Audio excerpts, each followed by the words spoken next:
Seperti yang kita sepakati minggu lalu, untuk summary atau rangkuman, teman-teman boleh upload ya, boleh upload sekarang atau mungkin nanti setelah perkuliahan selesai. Maksimal 24 jam, jadi besok tengah malam harusnya itu terakhir ya untuk upload. Oke, hari ini kita akan belajar bersama tentang ruang lingkup manajemen keuangan ya. Minggu lalu saya sempat sharing sedikit tentang ruang lingkup manajemen keuangan.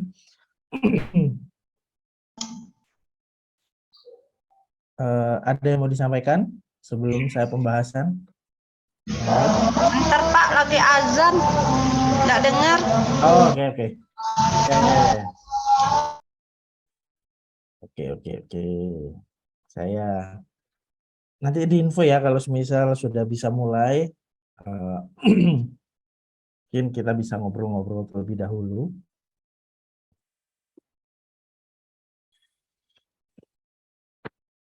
Hari ini ada berapa mata kuliah? 2, 3? 3, Pak. Oh, 3. Mata kuliah manajemen keuangan 1. Terus mata kuliah apa lagi? Manajemen SDM, SDM. Sistem Informasi Manajemen.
Bu Lia bagaimana di sana? Mau perubahan musim dingin, Pak. Musim dingin ya. Iya, cuacanya belum begitu enak. Kadang panas, kadang dingin. Di sini beberapa hari terakhir semingguan hujan terus, jam 2, jam 3 itu sudah pasti hujan. Tapi hari ini kok tumben-tumbennya nggak ada. Kalau hari ini nggak ada, biasanya nanti tengah malam. Di Surabaya kalau jam 2 itu belum turun hujan, biasanya jam 10, 11 itu hujan. Tapi itu pasti hujan sudah. Karena tanda-tandanya itu panasnya terik sekali, terus bunga tabebuya Surabaya itu bermekaran dan berguguran, itu tandanya udah mau masuk musim hujan. Jadi kalau misal teman-teman mau ke Surabaya, bagus di musim-musim itu. Sepanjang jalan protokol, jalan-jalan kota Surabaya itu banyak pohon-pohon tabebuya atau sakura Surabaya ya, orang-orang menyebutnya. Itu berguguran. Dan itu bersamaan dengan panas matahari yang terik sekali. Nah, udah kalau setelah itu nggak lama, nggak sampai seminggu udah mulai kayak mendung, hujan dan terus. Nah, ini sudah mulai hujan terus di sini. Tugasnya boleh di-share sekarang ya? Udah masuk Boleh. belum ya? Sudah. Bu Lia sudah iya. masuk untuk tugasnya. Di tempat saya sudah masuk. Ya. Ada 2 yang sudah berhasil upload. Ada tugas ya Pak? Iya kan, minggu lalu kan kita sempat diskusi kalau setiap minggunya kita akan bikin rangkuman ya masing-masing individu untuk tugas 1, tugas 2 Berarti sampai yang kemarin tuh udah mulai gitu ya? ya hari ini materinya kan baru hari ini yang disampaikan. Oh gitu. Jadi materi 1 itu ya ruang lingkup manajemen itu jadi tugas 1. Berarti tugasnya yang sekarang kan? Bukan Ya, yang kemarin kan? kemarin kan belum, kemarin kan hanya pendahuluan. Kita Itu. ngobrol. Pendahulu. Maksudnya kan belum diterangkan kok udah ada tugas gitu. Materinya kan sudah ada. Jadi Iya. teman-teman mau bikin Saya rangkuman baru terlebih dahulu apa nggak Pak? apa-apa. Baru masuk di classroom. Tadi lihat-lihat baru dapat itunya. Oh, oke, ya. Oke. Lanjut Pak, udah selesai azannya. Oke, ya, saya lanjut ya. Hari ini kita biasanya di situ 18 10 menit ya, 18 10 menit. 18:14 ya kita bisa mulai kelas. Oke, hari ini kita akan belajar bersama tentang ruang lingkup manajemen keuangan.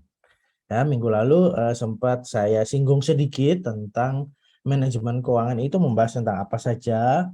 Nah, di sini di materi 1 ini teman-teman mungkin mau bikin rangkuman, summary atau apapun yang paling basic tentang ruang lingkup manajemen keuangan, tentang istilah keuangan itu apa, tentang istilah manajemen keuangan itu apa, yang paling penting basicnya harus dapat dulu. Ya, informasi yang paling awal kita harus paham betul tentang keuangan itu yang pertama, tentang manajemen keuangan itu pertama ya. Bukan tentang uang ya, uang sama keuangan itu kan sesuatu yang berbeda ya. Uang itu alatnya, keuangan itu adalah ilmu yang atau seni atau ilmu yang mengelola tentang uang itu ya. Jadi hal yang berbeda, uang sama keuangan itu sesuatu yang berbeda ya. Kira-kira seperti itu teman-teman ya. Nanti sambil dibaca lagi tentang konsep keuangan itu apa, ilmu pengetahuan tentang keuangan itu apa ya. Oke. Di sini saya masuk tentang definisi manajemen keuangan. Minggu lalu saya juga sempat menyinggung sedikit tentang fungsi-fungsi keuangan pada organisasi, pada perusahaan, pada manajemen ya. Fungsi-fungsinya kita harus paham betul. Ya, ketika fungsi-fungsi keuangan ini kita tidak memahami, baik kita sebagai bagian dari manajemen atau mungkin kita sebagai tim pemeriksa di suatu manajemen ya. Contoh misal seperti ini. Kementerian di negara kita ada kementerian-kementerian. Yang paling vital itu adalah Kementerian Keuangan ya. Kementerian Keuangan itu menerima setoran dari rakyat berbentuk pajak, pungutan dan segala macam, dan itu di satu kantong. Yaitu satu kantongnya itu adalah manajemen keuangan, yang mengelola adalah Menteri Keuangan. Nah, ini fungsi terkait fungsi keuangan di negara kita. Nah, Menteri Keuangan itu memiliki agenda atau rencana ke bawah sampai ke level paling bawah, yaitu mungkin masyarakat ya. Nah, keuangan yang dikelola ini disalurkan ke pos-posnya sesuai peruntukannya. Nah, ini kembali ke fungsi ya. Nah, ketika di atas sampai ke bawah mereka tidak paham betul bahwasanya fungsi keuangan itu sangat vital, mereka akan mudah sekali untuk menyelewengkan ya, atau mungkin tidak berdasarkan fungsinya ya, jadi unfungsional. Nah, mereka akan mudah sekali terpengaruh atau mungkin terbawa arus ya, bahwasanya fungsi keuangan tersebut tidak berjalan sesuai semestinya ya. Ini manajemen terhadap fungsi keuangan ini harus dipahami betul ya. Ketika ini sudah dipahami betul, perencanaan keuangan berdasarkan fungsi-fungsinya, barulah kita eksekusi dalam artian menganalisisnya, melakukan pengendaliannya, bahkan termasuk melakukan aktivitas dan kegiatan berdasarkan perencanaan keuangan sebelumnya ya. Jadi definisi manajemen keuangan ini tidak bisa terpisahkan. Untuk fungsi kegiatannya ini nggak bisa dipisahkan ya. Contoh seperti yang tadi, ketika Menteri Keuangan sudah menerima uang dari perpajakan, iuran, setoran, laba, badan usaha dan segala macam. Nah, ini kan sudah terkumpul nih. Nah, kembalinya ke mana? Apakah disimpan sebagai tabungan negara ya? Kan tentunya enggak, dikembalikan lagi yaitu berbentuk pengelolaan. Nah, ini kan sudah ada perencanaan, dikembalikan lagi bisa jadi infrastruktur dan segala macam, anggaran pendidikan dan segala macam ya. Meskipun kalau berbicara tentang pendidikan di Indonesia kan masih ada pendidikan yang harus ditanggung oleh individu. Nah, beda peruntukan di negara-negara yang sudah maju. Semua pendidikan ditanggung oleh negara karena memang beban pajaknya di negara tersebut sangat tinggi. Ya, karena kembalinya pun ke masyarakatnya ya total ya. Kalau di sini kan masih ada subsidi lah, inilah, itulah, bantuan dan segala macam. Jadi memang kita nggak bisa nge-push pajaknya harus tinggi, lebih tinggi dari negara maju. Nah, kalau peruntukannya seperti itu ya nanti bisa diteror ya yang pegang uang ini atau menteri keuangan atau manajemen keuangannya. Ya, ini konsep awal tentang manajemen keuangan ya. Dari kegiatan perencanaan ini kita langsung alihkan atau organize atau organisasikan atau mungkin kelompokkan berdasarkan fungsi tadi. Jadi kalau semisal dari Menteri Keuangan sudah punya agendanya ya, atau mungkin kalau zaman dulu APBN ya, GBHN, garis besar haluan, ya apa sih? Saya lupa dulu waktu SMP itu belajar tentang belanja negara ya, apa sih istilah rencana anggaran RAPBN ya, kalau nggak salah rencana anggaran belanja negara ya. Itu kan setiap periode, setiap semester, bahkan setiap tahun negara kita itu sudah punya rencana-rencananya. Nah, kalau sekarang ini kan sudah terpublikasi kan ya di websitenya masing-masing kementerian ya. Jadi kalau Kementerian Keuangan mereka terima dana dari masyarakat berupa pajak dan segala macamnya, dan itu nanti dikelompokkan masing-masing pos. Contoh, Menteri Keuangan menganggarkan atau menganggarkan untuk Kementerian Pendidikan ya, semisal berapa 10 triliun misal. 10 triliun itu sudah diposkan untuk Kementerian Pendidikan. Nah, ini staffing ya, pengorganisasian, staffing. Nah, itu berarti langsung ke pos-posnya teman-teman ya, pos-posnya. Jadi ketika Kementerian Keuangan sudah menerima Kementerian Pendidikan sudah menerima 10 T tersebut selama 1 tahun, nah pelaksanaannya bagaimana? Ya. Nah, 10 T itu pasti ada perencanaannya juga. Nah, berdasarkan organisasi yaitu Kementerian Pendidikan.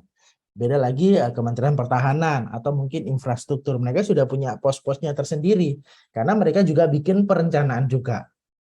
Ya, dari perencanaan ini mereka pendidikan, infrastruktur maupun ketahanan ya, mereka juga bikin perencanaan berdasarkan fungsi keuangan yang 10 T tadi. Ya, jadi dikerucutkan lagi sampai level yang paling bawah. Ya, kalau di pendidikan ya pasti level paling bawahnya adalah ya siswa, sekolah dan siswa. Ya, level paling bawah itu sekolah. Mereka yang menggunakan dari anggaran-anggaran yang sudah diberikan Menteri Keuangan ke Menteri Pendidikan ya. Itu sampai level bawah. Nah, kita kalau mungkin bisa cek di data statistik bps.go.id itu kan ada berapa banyak sekolah. Ada berapa banyak siswa-siswi yang terdaftar di suatu sekolah. Sama halnya seperti di website tadi PDDikti ya. Nah, itu kan sama. Itu kan sudah berisi tentang berapa jumlah universitas, berapa jumlah mahasiswa aktif, laki-laki dan perempuan itu kan sudah terstaffing ya. Berarti kalau misal sekolah negeri ya, mungkin ya untuk saat ini sekolah negeri ada bantuan pendidikan berapa banyak. Nah, ya itu sudah berdasarkan pengorganisasian anggaran tersebut ya. Enggak jauh-jauh sama manajemen keuangan. Nah, berdasarkan kegiatan tersebut, aktivitasnya ini sesuai enggak dengan anggaran yang direncanakan, organisasi yang menjalankannya berdasarkan fungsi-fungsinya, aktivitasnya sudah berjalan belum. Makanya kalau teman-teman misal ngikuti rapat-rapat anggota dewan ya yang kemarin sempat viral, Menteri Pendidikan kita sempat dimintai pertanggungjawaban anggaran tersebut larinya kemana. Di pelosok-pelosok daerah itu masih ada honorer yang bayar di bawah jauh dari UMR misalnya. Bahkan mereka harus bela-belain masuk ke daerah terpencil untuk ya ini aktivitas pendidikan. Nah, ini negara terjun nggak di sana? Negara terlibat nggak dari kesejahteraan si tenaga honorer tersebut. Di daerah pelosok masih ada sekolah-sekolah yang bangunannya belum layak untuk buat belajar mengajar. Nah, aktivitasnya ini ketika mendapatkan dana dari pusat, dari Kementerian Pendidikan, itu sudah terrealisasi atau belum? Nah, kalau dari apa yang saya sampaikan ini, kita itu bisa jadi audit manajemen keuangan negara kita sendiri. Ya, kita bisa melihat, memonitor, menjadi audit bagi mereka abdi-abdi negara yang melakukan aktivitasnya berdasarkan fungsinya sesuai nggak nih tentang tugas-tugasnya. Nah, kita bisa jadi audit mereka. Ya, karena kita tahu bahwasanya anggaran yang dipakai mereka itu ya dari kita juga. Ya, itu definisi manajemen keuangan yang paling mendasar ya untuk kita pelajari bersama. Belum secara spesifik kita membahas tentang perusahaannya. Perusahaan kan bisa bermacam-macam, bisa perusahaan jasa, perusahaan dagang, manufaktur, itu lebih spesifik. Tapi kalau untuk contoh yang paling umum definisi manajemen keuangan ya seperti negara kita ini, ya, Menteri Keuangan yang dipercaya untuk menampung uang rakyat, ya, bisa berbentuk pajak dan segala macam, dan dialokasikan ke pos-pos masing-masing berdasarkan ini. Ya, oke, ini baru satu slide, belum lagi yang ke depan. Ya, sejauh ini gambaran umum tentang manajemen keuangan bisa diterima teman-teman, atau mungkin ada yang mau langsung menanggapi, boleh ya, nggak apa-apa. Bisa diterima, Pak. Bisa diterima, oke. Ya, nah, itu tadi gambaran secara umum tentang definisi manajemen keuangan ya, yang saya ambil contoh yaitu negara kita sendiri ya. Nah, bagaimana kalau di perusahaan? Nah, kita belum jauh membahas tentang perusahaan, nggak usah jauh-jauh diri kita sendiri deh. Misal kita seorang karyawan, kita bekerja di suatu perusahaan. Nah, di perusahaan itu kan organisasi ya, pasti ada fungsi-fungsinya, yaitu fungsi manajer keuangan, fungsi divisi keuangan ya. Nah, itu mereka juga menganggarkan gaji kita, ya, gaji kita sebagai karyawan di perusahaan tersebut. Nah, tanggal 1 nih kita habis gajian. Nah, kita bisa jadi manajer keuangan untuk diri kita sendiri, ya. Kita terima nih 1 bulan 5 juta ya, 5 juta. Nah, selama 5 juta kita miliki pos-pos tersebut untuk alokasi apa saja. Apakah kita untuk investasi yaitu di bidang pendidikan atau mungkin properti ya. Nah, itu bagian dari manajemen keuangan ya. Contoh kita berinvestasi untuk diri kita sendiri. Nah, itu sama halnya kita berbicara nanti di slide yang berikutnya berbicara tentang perusahaan. Nah, kalau dari sisi perusahaan itu bukan hanya terima gaji ya. Kalau dari perusahaan itu sumber dana ya, atau terima dana dari seorang investor. Nah, kalau kita sebagai karyawan, kita terima dananya itu ya dari perusahaan yang menggaji kita. Tapi kalau dari sisi perusahaan, ya ini dari sisi perusahaan. Dari sisi perusahaan itu dari siapa mereka menerima dana? Ya, kalau perusahaan tertutup pasti ada kerjasama tertutup ya, bisa investor yang menanamkan modalnya ke perusahaan tersebut. Itu kalau tertutup. Kalau perusahaan terbuka atau TBK ya, mungkin sering kita mendengarnya itu TBK itu perusahaan terbuka. Sumber dananya itu dari siapa? Ya dari pemegang saham. Ya, pemegang saham. Jadi perusahaan-perusahaan tersebut selain punya modal utama, mereka juga butuh modal tambahan nih. Kalau datang ke bank, pasti bank kan minta jaminan. Ya, kalau dirasa asetnya itu sudah tidak bisa dijaminkan karena pinjamannya sudah terlalu banyak, atau mungkin dirasa kita nggak mau menjaminkan, ya kalau mau ya kita kerjasama antara pemegang saham dengan investor. Nah, pemegang saham itu siapa? Ya masyarakat, ya konglomerat ataupun kita bagian dari masyarakat, kita bisa memiliki saham dari perusahaan tersebut. Nah, itu bagian dari sumber dana. Kalau di manajemen keuangan ya, itu bagian dari sumber dana. Ya, kita membeli surat sahamnya ya di platform-platform apapun, di Tokopedia bisa, Shopee bisa, atau mungkin Bibit ya, di Bibit Ajaib. Nah, itu kan bisa kita beli ya saham dari perusahaan-perusahaan TBK, Indofood, Gudang Garam, Sampurna, itu kan perusahaan TBK. Nah, itu kita bisa mengaksesnya, atau mungkin kita bisa datang ke bank-bank terdekat ya, Bank BNI, BCA dan segala macam, itu ada customer service yang bisa jadi perantara kita untuk kepemilikan saham.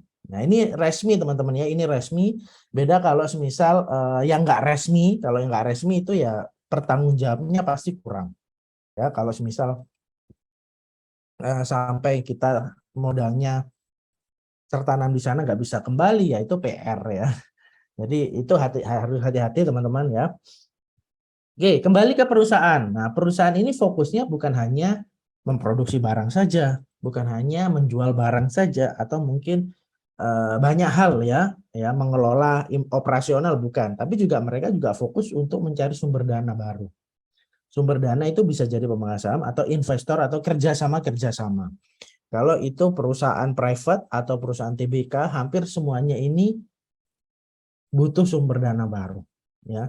Karena ketika sumber dananya semakin banyak, otomatis perusahaan tersebut akan semakin berkembang. Yang tadi pabriknya cuma satu, sumber dananya banyak, pabriknya akan nambah 2, 3, 4. Nah, kalau pabriknya nambah, pastinya karyawannya juga akan nambah. Mesin produksinya juga pasti akan nambah. Nah, fokusnya itu ada di sini. Ya, manajemen keuangan yang kita pelajari hari ini ya berhubungan dengan sumber dana. Ya. Kalau contoh tadi kita sebagai individu terima gaji dari perusahaan untuk apa? Untuk biaya hidup sehari-hari, untuk investasi pendidikan, untuk investasi properti. Nah, itu untuk kita sebagai pribadi. Tapi kalau bagi perusahaan itu bukan hanya itu, tapi bisa lebih luas lagi. Membeli aset, membeli tanah, bikin pabrik baru. Nah, itu kan sumber dananya dari mana? Ya dari ini, pemegang saham investor. Ya. Oke. Sampai di sini bisa diterima ya. Saya lanjut. Oke. Saya mau tanya, Pak. Oke, monggo silakan Mbak V ya ini pasti. Oke. Itu kalau saham di Indonesia itu yang bagusnya belinya di mana? Kalau saya Miri Sekuritas. Miri Sekuritas. Jadi kalau Mbak V, ini sedikit ya, saya menyinggung ini. Kalau ini manajer keuangan ya, manajer keuangan atau mungkin manajer investasi, itu bisa perusahaan, bisa perorangan, itu saya pakai Miri Sekuritas. Miri Sekuritas. Nah, selain Miri Sekuritas, itu juga ada yang paling bagus menurut saya, urutannya nomor 2 di Indonesia, Mandiri Sekuritas. Ya, MOS. Ya. Jadi bisa Miri Aset atau mungkin Mandiri Sekuritas. Ya, kalau Miri Aset kan Jepang ya kalau nggak salah. Jepang ya, Jepang, brandnya Jepang yang buka pelayanan dan semakin dipercaya karena kan ya itu tadi ya, orang-orang Jepang kan disiplin, konsisten, punya komitmen. Jadi itu ngaruh sama bisnisnya. Nah, makanya banyak orang mempercayai Miri Aset Sekuritas sebagai manajer atau perusahaan investasi atau perantara kita sebagai orang yang ingin berinvestasi ke saham, obligasi, surat berharga negara, logam, dan segala macam itu bisa pakai ini. Miri Aset Sekuritas atau Mandiri Sekuritas. Ya ini dua ini sih ya menurut saya yang trust ya, bisa dipercaya, yang saya juga ada di sini. Ya, jadi kita tetap sama seperti registrasi di Facebook ataupun Instagram, kita registrasi terlebih dahulu. Langsung online ya? Iya, langsung online. Jadi kalau dulu kan kita harus datang ke kantornya ya. Sekarang itu bisa online. Nanti kita akan video call dengan customer service. Itu biasanya untuk verifikasi kita sebagai personal untuk in-charge di sini ya. Kepemilikan saham dan segala macam ya. Nanti di setiap sekuritas ini kan perusahaan perantara ya, perantara antara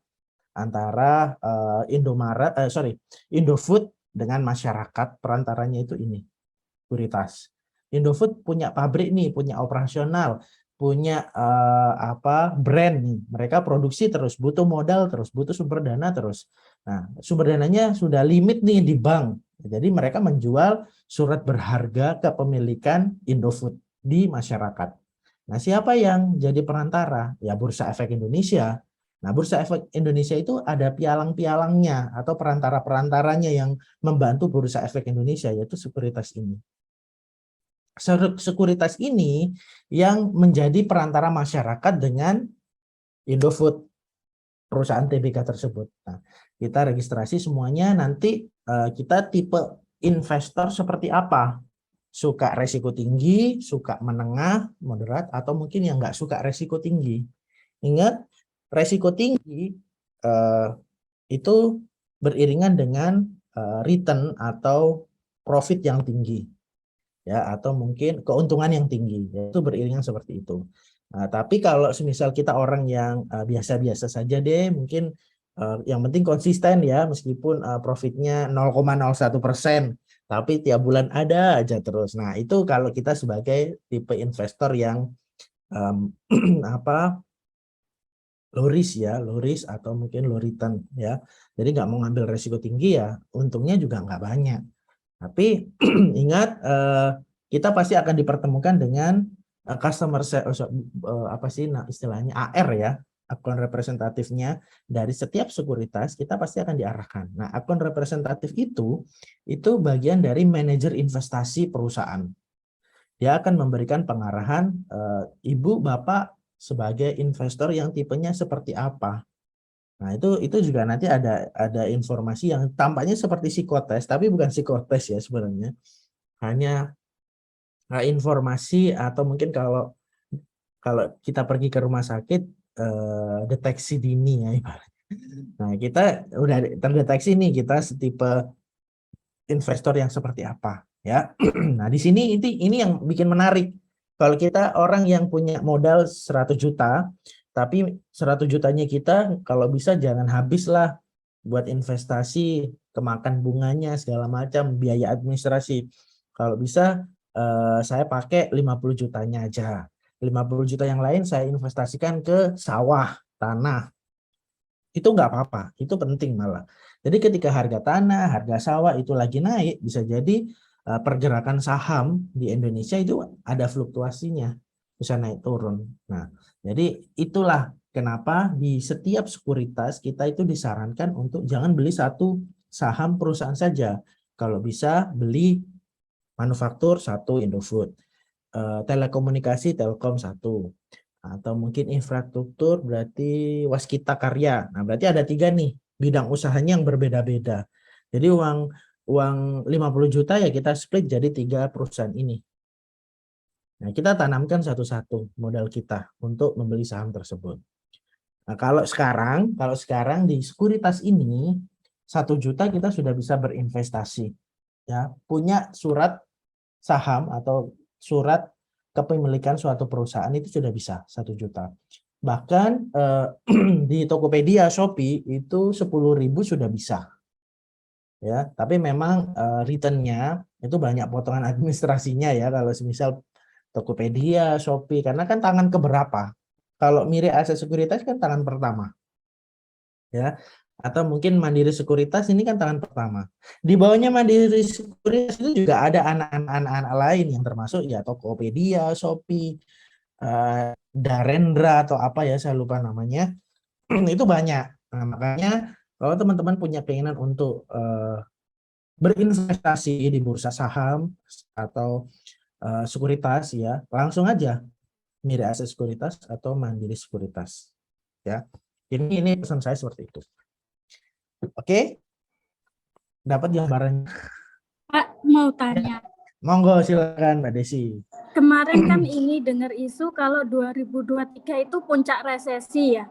Nah, itu saya bingung mau beli SBN sekarang apa mending tahun depan apa gimana? Saran saya beli sekarang. SBN surat berharga negara ya. ORI, Obligasi Republik Indonesia. Kalau nggak salah kemarin itu memunculkan, hari ini apa kemarin ya, itu obligasi retail. Ya, ini sudah seri ke-22. Ya, dan jumlah kepemilikannya itu banyak sekali, bisa sampai 1 jutaan orang yang memiliki surat berharga negara. Jadi secara tidak langsung teman-teman, negara itu menerbitkan surat hutang. Ya, yang membeli siapa? Yang memiliki siapa? Ya masyarakatnya. Ya, kenapa? Kalau kita nggak terlibat di dalamnya, saya juga ada. Saya itu ada yang seri 19 nggak usah. Ya, kalau kita nggak terlibat dalam perekonomian Indonesia, lalu kapan? Ya. Kapan kita bisa terlibatnya? Ya sekarang, kalau misal modalnya sudah ada, terus kita sudah punya simpanan yang ingin negara kita ya selamat juga, ya kita tanamkan aja. Ya kita nggak mikir tentang Presiden Sri Lanka ya, kita nggak memikirkan itu, tapi memikirkan adalah ya Indonesianya. Beda kan Sri Lanka kan sumber daya alamnya nggak ada, sumber daya manusianya juga terbatas ya. Maksudnya bukan orangnya banyak, tapi ya orang yang terdidik, teredukasi kan terbatas. Nah, tapi di Indonesia banyak orang pintar ya. Sumber daya alamnya juga banyak. Nah, negara kita saat ini dipimpin oleh orang-orang yang terpercaya dan pintar di bidangnya masing-masing. Saran saya kalau memang teman-teman mau membeli surat hutang milik negara kita sendiri, saat inilah yang tepat. Ya, 1 juta itu kalau nggak salah sudah bisa kok. Oke, jadi tidak perlu nunggu tahun depan, karena kalau nunggu tahun depan bisa jadi harganya juga sudah berbeda. Ya, oke. Jadi pastikan modalnya teman-teman jangan satu kantong, ya bisa dibagi ke beberapa pos, ya kantong-kantong lainnya. Oke, ada tambahan sebelum saya kembali ke manajemen keuangan? Sudah, Pak. Oh, Oke. satu lagi. Oke, ya. Iya, ngomong-ngomong tentang resesi ya, Ya. itu mendingan beli rumah apa bangun rumah? Kan kalau resesi itu biasanya beberapa tahun kemudian karena ya nggak bisa bayar KPR, terus rumah dicabut oleh bank, terus harga rumah jadi menurun gitu. Jadi kalau itu kan paling 2 tahun ke depan ya. Jadi menurut Bapak itu bagusan bangun rumah apa beli rumah nunggu pas harganya turun gitu? Yang penting tergantung modalnya sih kalau saya. Ya kembali lagi kita sebagai manajer keuangan di perusahaan kita sendiri atau di kehidupan kita sendiri, kita punya modal berapa? Sumber dananya kita itu ada berapa misal? Misal utuh nih 500 juta ini utuh banget ya. 500 juta ini utuh. Oke. Di KPR kalau misal kita mau ngambil amannya ya, amannya mungkin kita mau ngambil KPR. 500 ini kita poskan di KPR 100 juta, 400 kita keep. Ya, kita pakai DP lah segala macam, KPR kita ACC karena BI checkingnya kita smooth, aman, nggak blacklist dan segala macam, oke lolos. Ini kan statusnya kan KPR. Tapi ada gonjang-ganjing nih setelah Ukraina sama Rusia, ada negara lain, Korea Utara, Korea Selatan, atau Jepang sama Cina lagi bergejolak. Kita nggak tahu. Itu terdampak terhadap perekonomian di semua negara. Kita punya uang 400, belum 1 tahun ya, atau mungkin dalam jangka 1 tahun kita punya uang 400 kan masih disimpan. 100 sudah buat DP dan KPR jalan. Kita bisa datang ke banknya untuk saya mau melakukan pelunasan. 400 ini langsung dimasukkan. Hak milik sudah. Enggak KPR lagi, enggak atas nama perbankan lagi, tapi itu hak milik kita karena kita punya uang 400. Kalau semisal harga rumahnya kalau kita melakukan pelunasan itu 500 ya, 500. Tapi kalau semisal ada penambahan biaya sekian, mungkin jatuhnya bisa jadi 600, ya kita tinggal nunggu beberapa bulan lagi sampai uang ini terkumpul jadi 600 utuh. Ya, ini kalau dari sisi KPR. Ini kalau pandangan saya tentang modalnya tersebut, sumber dananya tersebut. Jadi 400 saya masukin mungkin tabungan atau deposito yang jangka pendek. 400 ini saya masukkan di sana. Ya. Tapi kalau misal kita nggak trust sama bank, bunganya naik terus. Di luar sana keadaan nggak menjamin apapun. Ya saya beli tanah aja langsung cash. Saya pelan-pelan bangun rumahnya. Mungkin pondasinya dulu, atau mungkin pembatasnya dulu, atau mungkin sudah berbentuk rumah tapi belum dipoles. Yang penting sudah berbentuk rumah, dan itu hak milik kita. Bukan bank yang menjamin atau apapun, tapi itu milik kita. Kan bertahap. Ya. Ketika nanti semisal proses pembangunannya 3 bulan, uangnya kita nggak cukup, ya sudah stop terlebih dahulu. Kita ngumpulin lagi uang kerja dan segala macam. Ya. Ini kalau rumah untuk tempat kita tinggal. Beda cerita kalau rumah yang disewakan, itu beda lagi. Atau mungkin kos-kosan, itu beda lagi. Semuanya itu bermula dari sumber dananya. Kita mau alokasikan kemana.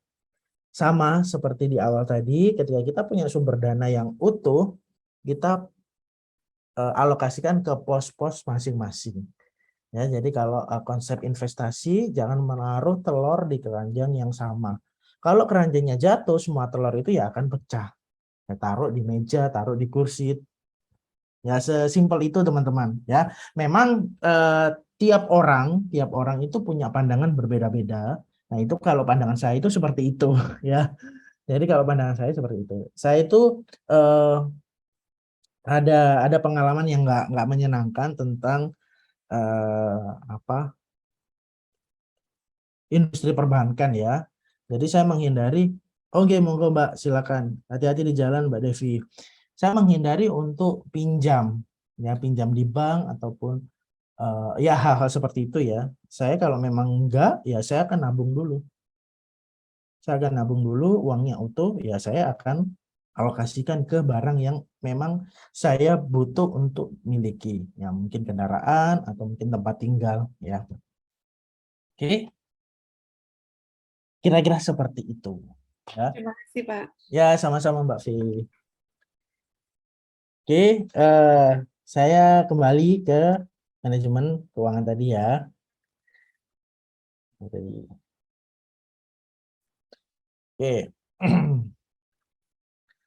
Oke, kalau di laporan keuangan teman-teman, laporan keuangan kita tahunya kan aktiva pasiva ya. Kita belajar pengantar akuntansi.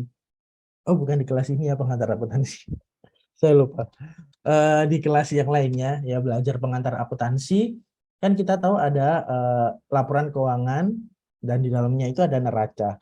Neraca ada aktiva dan pasiva. Aktiva itu bisa aktiva lancar, aktiva tetap ya. Bisa kendaraan, rumah, mobil dan segala macam, persediaan barang, kas, uang di bank dan segala macam itu bentuk kekayaan kita, kekayaan perusahaan itu aktiva. Kalau pasiva berarti kita struktur finansial, yaitu bisa hutang, modal asing, modal sendiri. Modal asing ini partner ya, partner yang bekerja sama di perusahaan kita ini modal asing. Ya, ini yang akan kita upayakan dalam memaksimalkan perusahaan. Tapi di manajemen keuangan ya, di manajemen keuangan struktur kekayaan dan struktur finansial dalam neraca itu lebih ke penggunaan dananya dan sumber dana. Ya, kalau misal kita punya kas, modal ataupun aset dan segala macam. Nah, modal kerjanya itu mungkin kita punya kendaraan. Kendaraan yang digunakan untuk transportasi sebagai bentuk modal kerja. Kalau misalnya kalau kita dari tempat kerja ke Malang itu harus naik kereta api. Nah, tapi kalau kita punya kendaraan sendiri, efisiensinya kan bisa terjaga. Nah, itu penggunaan modal kerja berbentuk aktiva. Ya. Beda lagi kalau misal modal kerja berbentuk uang ya, kas atau uang di tangan. Ya, kita punya uang tadi 100 juta. Kita memanfaatkan modal kerja kebutuhannya itu 200 juta. 100 juta sama 100 juta yang lainnya itu didapatkan dari siapa? Modal kerjanya kan butuhnya 200 juta. Kas di tangan kita kan 100 juta. 100 juta lainnya itu didapatkan dari siapa? Pilihannya sumber dananya adalah hutang atau modal asing. Nah, ini sumber dananya. Penggunaannya pasti untuk modal kerja. Ya. Jadi kalau misal bagi saya tidak anti hutang ya. Saya ada hutang ya. Tapi bukan berarti ini adalah prioritas pertama saya untuk menjalankan bisnis. Ya, seperti di tempat saya sekarang bekerja, prioritas saya itu bukan tentang hutang, tapi modal asing. Sumber dana tersebut. Ketika perusahaan itu pengembangan bisnis, ketika saya mengandalkan hutang, itu ada bunga bank yang berapa harus saya anggarkan. Beda ketika ada modal asing masuk. Modal asing ya investor. Nah, investor pasif atau investor aktif.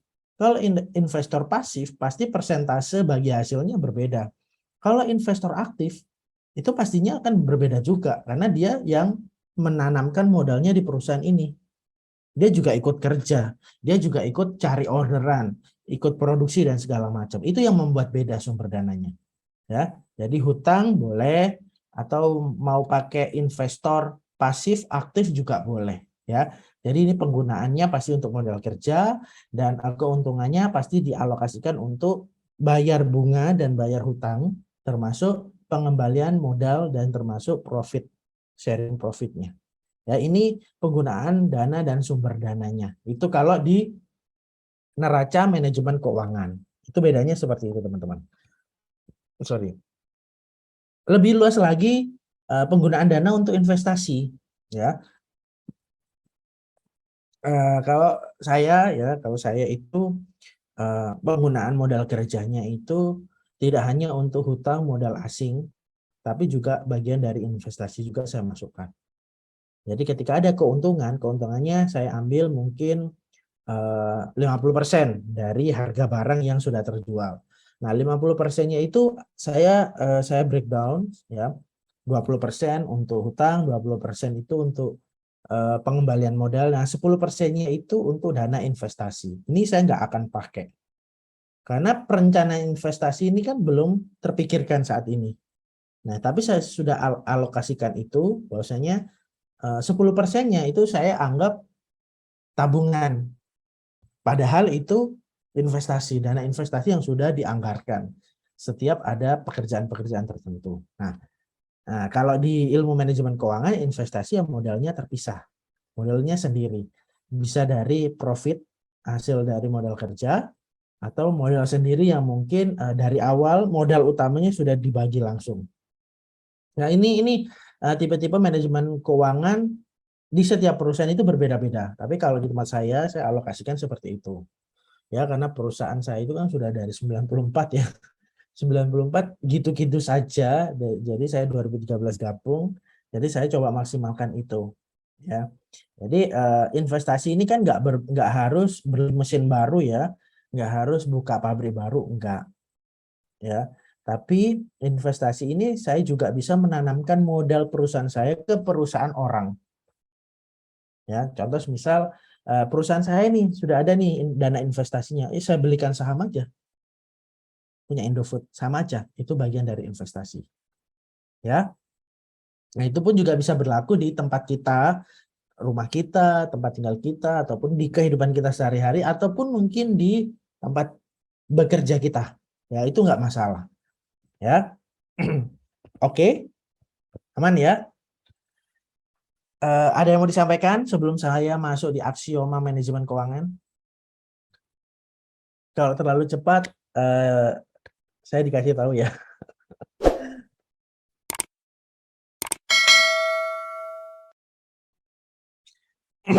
Oke, berikutnya tentang aksioma manajemen keuangan. Ya, aksioma manajemen keuangan ini nggak jauh-jauh tentang 10 poin ini. Ya, dari materi yang saya kumpulkan itu ada 10, mungkin ada beberapa materi yang hanya sampai 8, atau mungkin ada yang lebih. Tapi dari beberapa materi yang saya kumpulkan, termasuk saya aplikasikan di lingkungan saya, tempat bekerja, ataupun di lingkungan pertemanan. Ya. Aksioma manajemen keuangan ini nggak jauh-jauh dari 1.1 sampai poin 10. Poin 1 tentang keseimbangan resiko dan pengembalian. Ya, jadi kalau kita semisal mau menanamkan modal kita, sumber dana kita untuk pendidikan misalnya, resikonya berapa banyak? Ya, kita yang tahu resikonya. Oh, resikonya mungkin bisa aja lulus kuliahnya bisa lebih dari 4 tahun atau 5 tahun. Nah, 1 tahun ini resikonya siapa yang ciptakan? Tempat kita belajar atau kita sendiri yang ciptakan? Mungkin sambil bekerja, ternyata kita dimutasi ke pedalaman yang nggak ada jaringan internet. Nah, mungkin kita bisa ambil cuti kuliah 1 semester. Nah, ini kan resiko yang kita yang ciptakan. Ya, kita ambil peluang pekerjaan. Nah, mungkin dari sisi kita itu bagian dari resiko, tapi bisa jadi kita ngambil peluang pekerjaan di pedalaman, itu juga ada pengembalian modal loh, return. Kita sudah mengorbankan kuliah kita selama 6 bulan, ternyata ada uangnya. Gajinya kita naik, ada insentif. Nah, ini risk and return, keseimbangan. Ya, ini aksioma manajemen keuangan itu tidak jauh-jauh dari sini. Ini kalau semisal di bidang pendidikan kita ya, kuliah S1 dan segala macam. Kalau di perusahaan, ya kalau di perusahaan mungkin teman-teman juga punya gambaran ya tentang saya nggak mau kasih pinjaman ke nasabah yang suka bayarnya telat. Nah, meskipun pinjamnya banyak 10 M, tapi bayarnya telat. Harusnya tanggal 1 dikembalikan, ternyata molor sampai tanggal 15. Dia bisa sih bayar dendanya, tapi kan bagi perusahaan nggak bisa memutar uang 10M itu. Ya, ini resiko. Nah, returnnya bagaimana? Bisa kembali nggak? Dendanya juga nggak? Nah, kalau memang kembali ya berarti ada keuntungan dong dari denda tersebut. Ya, dari mungkin bisa jadi 10M itu sudah kembali, ternyata dia melakukan pinjaman lagi 20M, termasuk bunga-bunganya dan segala macam. Nah, ini kan keseimbangan risiko dan return di industri perbankan ataupun koperasi ya, BPR dan segala macam. Nah, ini keseimbangan risiko dan return. Oke. Aksioma manajemen keuangannya ada. Yang kedua adalah time value of money. Ya, nilai uang tersebut saat ini sama yang masa yang akan datang. Nah, ini diukur. Jadi tadi sempat ada pertanyaan dari Mbak Desi ya, Pak, saya ada modal nih sumber dana.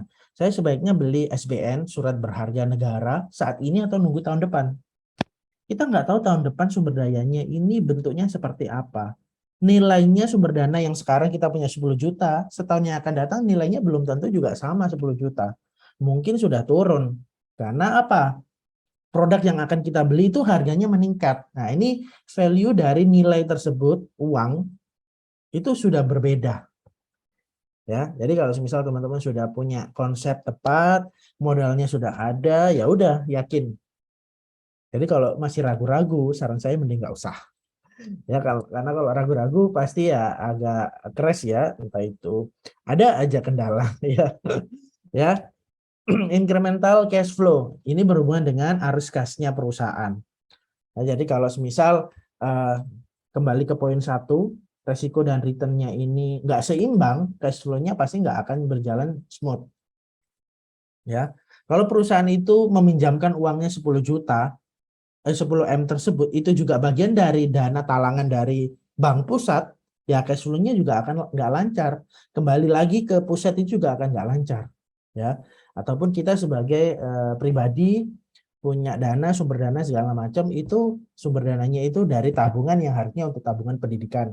Tapi kita investasikan di saham.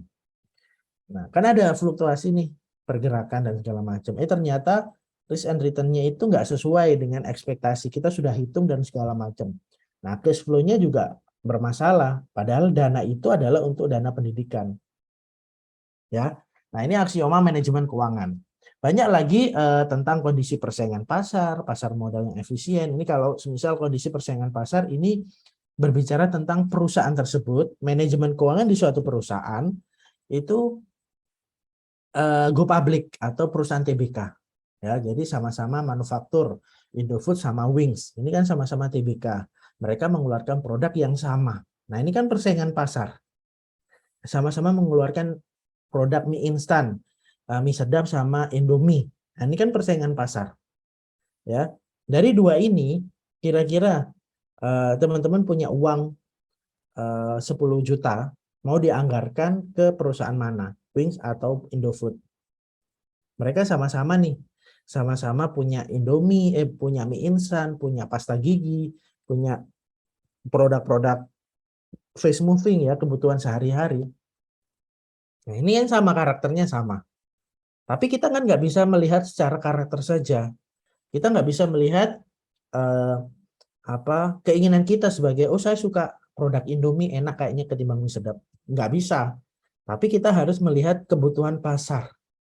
Pasar lebih populer brand mana nih dari dua perusahaan ini. Nah, ini kondisi persaingan pasar dari dua perusahaan tersebut. Nah, nggak jauh-jauh sama manajemen keuangan. Nah, selalu ada produk unggulan dari dua perusahaan ini. Mungkin saat ini yang kita tahu produk unggulannya Indofood adalah Indomie. Ya. Tapi Wings ada produk unggulan loh. Ya, teman-teman pasti pernah tahu kan produk unggulan Wings ya deterjen, bukan mie instan. Produk unggulannya dari dulu sampai sekarang ya deterjennya Wings ya. Nah, dan kita belum masuk ke laporan keuangan, belum masuk ke jumlah pabrik yang ada di Indonesia, belum masuk berapa banyak lahan yang dimiliki untuk memproduksi bahan baku produk ini. Ya, yang saya tahu Wings ini hampir separuh tanah Kalimantan itu mereka investasi untuk menanam kelapa sawit. Ya, kalau mungkin teman-teman pernah tahu Wings Agro itu namanya Gawi ya, Gawi Makmur. Kantornya itu ada di Setiabudi dan itu satu tower sendiri di tengah-tengah kawasan premium Jakarta. Itu kantornya Wings Agro ya, atau Gawi Makmur. Dan mungkin kita taunya hanya produk ya, produknya Wings saja. Tapi kalau perusahaan Wings hanya mengandalkan produk saja, mereka nggak mengandalkan bahan baku utama, mereka nggak akan bisa sebesar seperti sekarang. Ya, karena Wings juga ambil peluang, saya harus investasi di produk bahan baku utama. Karena produk bahan baku utama itu pasti dibutuhkan perusahaan-perusahaan yang memproduksi brand-brand di luar sana. Ya, jadi Wings itu sudah terpikirkan seperti itu. Nah, kalau untuk Indofood saya belum paham berapa banyak investasi dia tentang di lahan produktif tersebut. Nah, Kalimantan kan menurut saya kan lahan produktif ya, untuk kelapa sawit, raw material ya, atau bahan baku utama. Ya, ini persaingan pasar. Kalau kita masuk ke dalam secara spesifik. Belum lagi pasar modal yang efisien. Nah, saat ini pasar modal ini menurut saya semakin banyak penyesuaian. Ya, kalau dibilang efisien belum. Tapi dulu ketika saya masih kuliah, saya belum tahu nih pasar modal ini kayaknya hanya orang-orang yang punya uang saja yang bisa terlibat di sini. Kayaknya orang-orang yang setiap hari duduk pagi-pagi sambil baca koran, melihat pergerakan saham. Itu kan orang-orang yang uangnya nggak berseri ya. Nah, waktu itu mereka terjun di sini. Tapi saat ini dengan perkembangan teknologi, keterbukaan informasi, manajemen kita atau negara kita mulai melek nih. Usia-usia produktif, anak-anak SMA sudah diperkenalkan investasi di pasar modal. Nah, ini menuju yang efisien ini. Ya, jadi investasi itu tidak selalu tentang punya kos-kosan, punya mobil, punya rumah, enggak. Pasar modal itu bagian dari investasi. Nah, ini aksioma manajemen keuangan yang penting kita pelajari ya, pasar modal yang efisien. Agency problem ini masalah-masalah tertentu yang kita itu nggak bisa anulir. Contoh misal di manajemen keuangan ada agency problem. Biasanya itu lebih ke internal ya teman-teman ya. Lebih ke internal yang mungkin kalau di tempat saya ini lebih ke SDM-nya ya. SDM-nya trouble-nya sih itu ya, mungkin karena memang mereka lebih senior dari saya, tapi secara wawasan dan edukasi harusnya mereka itu punya keinginan untuk upgrade ya. Nah, karena merasa saya paling lama, saya paling paham tentang kondisi perusahaan, jadi mereka kayak kurang mau untuk belajar, jadi upgrade-nya kurang. Nah, ini juga bisa jadi bagian agency problem di suatu perusahaan ya. Mungkin teman-teman pernah mengalami ada kondisi di luar sana ya, rekan kerja atau segala macam, ada hal yang seperti itu. Nah, itu jangan kaget, itu pasti ada di semua perusahaan ya. Bagaimana Pak mengatasinya? Ya ajak aja berteman, ajak makan. Cari tahu motivasinya apa untuk bekerja dan untuk hidup. Ya, kalau hanya untuk cari masalah, mending nggak usah hidup deh. ya kira-kira seperti itu. Oke, it's joke ya teman-teman, maaf bercanda ya. Oke, untuk poin ke-8 pajak ya. Jadi di semua negara itu pasti ada perpajakannya. Ya, jadi kemarin yang sempat rame tentang PPN 11%. Ya, hebohnya kayak kapan tahu itulah ya. Tapi setelah itu sudah hilang ya, karena ada informasi yang mungkin teman-teman juga pernah tahu, di negara-negara maju pajaknya itu bukan hanya 11%, bisa lebih tinggi lagi. Ini 30%. Di sana 30%. 40 tergantung, kalau makanya kan di sini males kerja keras-keras. Soalnya semakin kerja keras, semakin penghasilan tinggi, pajaknya semakin 40%. Jadi kita kerja cuman buat kerja rodi.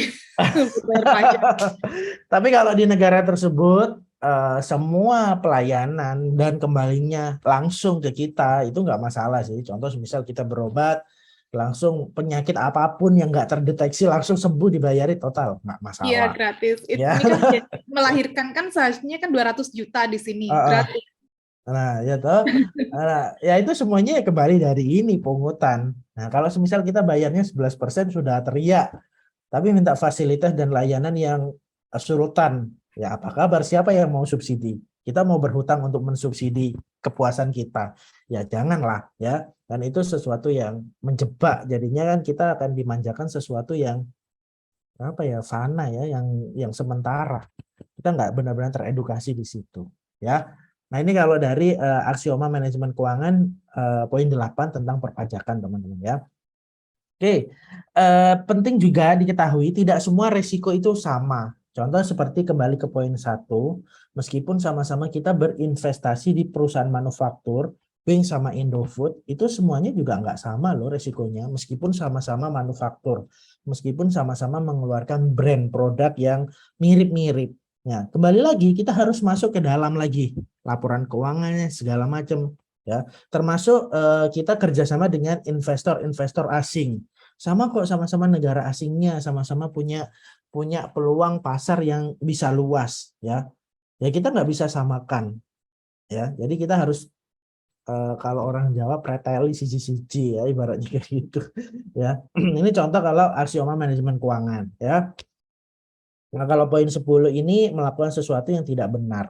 Jadi fungsi-fungsi yang sudah diatur, yang sudah direncanakan, itu tidak berjalan sesuai dengan fungsinya. Jadi jelas sekali apapun dari poin 1 sampai poin 9, ya, kalau sesuatunya itu dilakukan tidak benar, ya ini semuanya akan gugur. Ya. Jadi kenapa saya tambahkan ada yang 8 poin, ada yang 12 poin, kalau saya tambahkan ini. 2, tambahan saya ini tidak semua risiko sama melakukan sesuatu yang tidak benar. Jadi ingat, posisi apapun kita di perusahaan, di keluarga, di lingkungan kita, lakukan sesuatu itu dengan benar. Ya, entah itu kita dipercaya sebagai ketua RT, ya lakukan sesuatu itu dengan benar. Mungkin kita RT itu kan bagian dari pelayanan publik. Ya kita harus melayani publik kan, bukan hanya publik yang melayani kita sebagai RT. Enggak, itu kebalik. Kita siap jadi pelayan publik ya harus melayani, ya. Jadi lakukan sesuatu itu dengan benar agar poin 1 sampai poin 9 ini terlaksana dengan baik. Benar itu berdasarkan apa saja? Ya mulai dari agency problemnya itu kita pendekatannya bagaimana, termasuk nah, risiko dan returnnya itu bagaimana. Nah, itu semuanya itu bisa dipelajari, tidak ada yang tidak bisa dipelajari, ya. Oke. Ada tambahan, silakan. Slide-nya nggak banyak kok ini. Masih basic kan. Silakan teman-teman. Kita punya 10 menit ya. By the way, Pak, Indomie terkenal loh di sini. Semua boleh suka sama Indomie. Oh iya, saya juga suka. Tapi memang the best lah ya. Saya nggak tahu itu kayaknya penemunya itu harus dimuseumkan ya. Ini penemuan terbaik. Beneran di sini itu sampai setiap toko, bukan kan kalau Indomie sebaik biasanya kayak di toko Asia. Di sini nggak toko Asia pun juga jual Indomie, sampai itu pack besar tinggi gitu. Kontainer datang dari Indonesia. Ya tapi di situ nggak bisa ya bikin manufakturnya ya. Karena Nggak bisa dari Indonesia. Karena terkendala legalitas. Oh, terlalu mahal ongkos. Ongkos. Iya, kan biaya pekerja mahal per jamnya. Oh iya, biaya pekerja ya. Kalau Timur Tengah adanya di Saudi, Pak, manufakturnya. Iya, manufaktur Timur Tengah ada. Tapi rasanya udah di ini ya, udah dikonvert ke rasanya beda dengan Indonesia. Beda. Kalau yang di Australia ini sama persis. made in Indonesia gitu kan maksudnya. Iya. Karena memang lebih murah ekspor ya. Iya. Ke sana ketimbang harus bikin manufakturnya. Iya, kadang bahan baku dari sini dikirim ke luar negeri itu kan supaya lebih murah. Betul. Soalnya 1 jam basic ya, Kak, pekerja biasa gitu ya, 1 jam itu 200 sampai 300 ribu 1 jam. 1 jam. Iya, kan udah mendingan ambil aja dari luar negeri. Iya, langsung tinggal di Tapi sini. kalau sayur-sayur di sini murah, lebih murah dari di Indonesia. Oh wow, berarti memang apa ya, back to nature ya di sana ya. Iya, Industrinya industri agrikultural. agriculture. Iya. Industri agronya di situ the best. Berarti sama seperti di Israel ya, industri Israel. agro. Iya. Saya pernah dengar dari beberapa teman saya di situ buah-buahnya itu kalau seger banget, Iya. kalau merah banget, kalau asem banget karena industri agronya di situ kayak muncul nih buah apel, tapi gimana jadi buah apel yang the best di negara tersebut. Jadi kayak mulai dari pencahayaannya, mulai dari airnya itu kayak memang benar-benar diteliti. Beda Sudah seperti di kayak sini. ada itu apa farmer engineer gitu loh, apa Betul. petani. Jadi Jadi benar-benar kayak bagus sekali gitu ya. ya, jadi ya semua Ada negara punya, institusinya. betul. Semua negara punya apa ya, culture masing-masing. Mereka mau mengembangkan dari sisi apa. Nah, beruntunglah kita masih kerjasama dengan Ukraine ya, Rusia masih dapat bahan baku gandum. Jadi kalau terbatas gandumnya, nggak tahu harga Indomie berapa harganya nantinya ya kalau karena di Indonesia masih belum bisa mengembangkan teknologi nandur gandum sendiri kan nggak ada. Nah, kalau misal nandur gandum sendiri di Indonesia, saya yakin kita bisa ngepres harga Indomie di semua negara atau mungkin di Indonesia yang mungkin tadinya 3.000 bisa jadi 1.000 ya. Karena apa ya, itu tadi kita masih mengandalkan dari negara lain ya, campuran dari tepung itu, gandum itu. Oke, kira-kira itu. Silakan teman-teman. Masih banyak ternyata. Kita punya 5 menit ya. Nanti ingatkan saya kalau misal terlewat. Ya. Oke, tugas manajer keuangan. Ya, kita bisa jadi tugas manajer keuangan ya. Nggak harus kita kerja di suatu perusahaan, nggak. Ya, kita juga kita tahu ngambil keputusan harus investasi, pendanaan dan segala macam. Nah, kalau dari di sisi perusahaan teman-teman, fungsi manajer keuangan itu kira-kira seperti ini. Dari sisi investasi, pendanaan, sama pengaturan dividen itu mereka punya tugas dan tanggung jawab tersendiri. Contoh misal kalau dari sisi investasi ya. Nah, kalau dari sisi investasi seperti yang saya contohkan di awal tadi ya, bukan hanya kita memiliki profit ya, bukan hanya kita memiliki sumber dana saja, tapi kita juga mengalokasikan untuk investasi. Nah, itu fungsi manajer keuangan juga harus memikirkan hal itu. Meskipun kita nggak berhubungan sama bisnis utama kita, tapi ada dana investasi ya kita harus alokasikan untuk investasi. Ya, contoh seperti tadi kita membeli saham, surat berharga dan segala macam ya kita ngambil situ. Ya, ketika perusahaan akhirnya tidak berjalan sesuai apa yang kita visi misikan, dana investasi ini bisa dijadikan cadangan untuk perusahaan ketika kita nggak bisa bayar supplier. Ya, kita ngambilnya dari ini. Dana investasi ini kita cairkan. Ya, atau mungkin setelah aset-aset yang kita miliki kita harus jual dan segala macam, hutang-hutang di supplier sudah selesai, tapi ada tenaga kerja kita yang belum terbayar. Kita ambilkan di sini. Nah, ini secara teori teman-teman ya. Ini secara teori, tapi ketika kita sebagai manajer keuangan ya kita harus bisa meyakinkan owner dari suatu perusahaan. Kadang ada owner dari perusahaan itu mereka rekrut kita sebagai manajer keuangan, tapi mereka minta sarannya ke teman-temannya. Jadi visi misi dari suatu perusahaan yang nggak berjalan dengan perencanaan yang sudah disepakati. Ya, itu banyak terjadi di negara kita, ya. Apalagi perusahaan-perusahaan yang masih menengah atau yang baru mulai ya. Ya, jadi perencanaan awal itu tidak berdasarkan fungsi, manajer keuangan tidak diberi kesempatan sesuai dengan tugas dan fungsinya. Jadi owner yang ngapain juga rekrut manajer keuangan. Kalau untuk investasi dan segala macamnya dianulir ya. Nah, tapi itu PR di semua perusahaan, khususnya perusahaan menengah dan perusahaan bawah ya. Tapi kalau perusahaan multinasional itu mereka sudah sangat stabil menurut saya. Mereka juga punya divisi sendiri yang khusus berhubungan dengan investasi. Ya tadi multinasional itu seperti perusahaan TBK ya. Nah, jadi saya sering ketemu dengan beberapa perwakilan dari Indofood, Wings yang mereka ngundang saya sebagai pengajar ataupun pemilik akun di Meri Sekuritas Mandiri untuk datang. Nah, biasanya itu untuk penawaran perdana saham. Nah, itu mereka bagian dari perusahaan Indofood ataupun Wings. Mereka karyawan di sana, tapi mereka di bawah manajer keuangan memiliki fungsi investasi. Nah, ini kalau perusahaan besar seperti itu.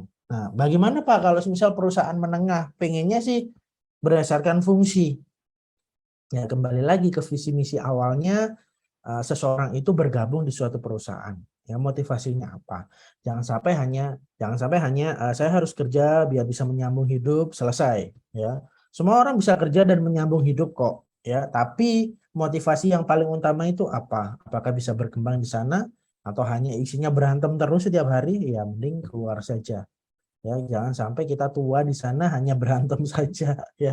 Mending keluar, ya. Ini fungsi manajer keuangan di sisi investasinya, ya. Lalu di sisi pendanaan, ya, di pendanaan ini nggak jauh-jauh kita pendekatannya seperti ventura capital, ya. Jadi kayak kita tahu ada perusahaan-perusahaan lokal yang menerima pendanaan jumlah tertentu karena memiliki produk, culture atau mungkin pasar itu stabil, ya. Biasanya itu venture capital yang ada di Amerika atau mungkin di Singapura, ya, berkantornya di sana.